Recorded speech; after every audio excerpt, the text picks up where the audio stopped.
December 16th, 1773, Boston Harbor. Hundreds of men, disguised as Mohawk Indians, climbed aboard British ships as 342 chests of tea, worth nearly $1.8 million in today's money, were hurled into the cold Atlantic. But what made them so furious?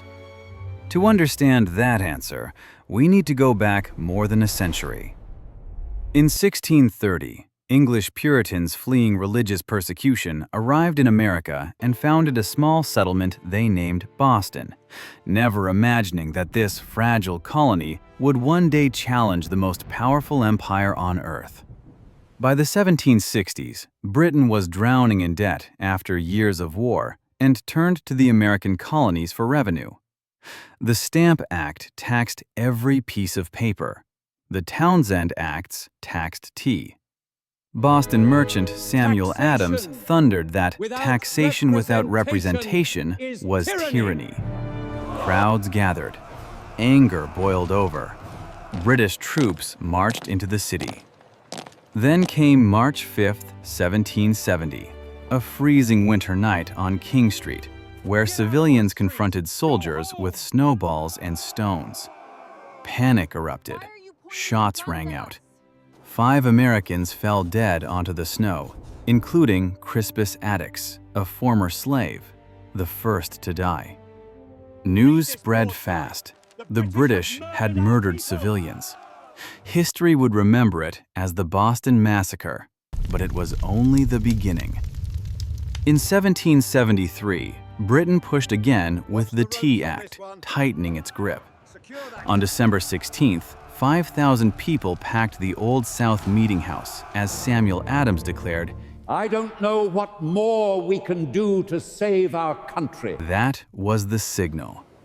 After nightfall, more than 100 men, ordinary citizens like Paul Revere and Dr. Joseph Warren, darkened their faces, boarded 3 ships, smashed open crates, and dumped every chest of tea into the harbor. For 3 hours, methodically, not a single item stolen. By morning, the water ran brown. It was the Boston Tea Party, the most expensive protest in history. King George III was furious. Boston Harbor was shut down. Local government dissolved. Soldiers were quartered in homes. 4,000 troops occupied the city, turning Boston into a prison. Still, the people refused to bend. On the night of April 18th, 1775, Paul Revere rode through the darkness, warning that the British were coming.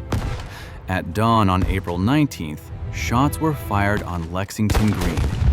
The American Revolution had begun.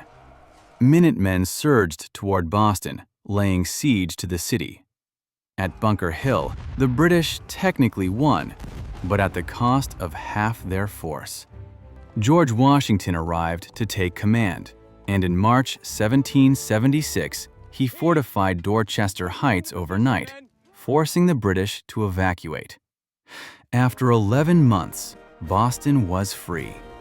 7 years later, in 1783, America won independence.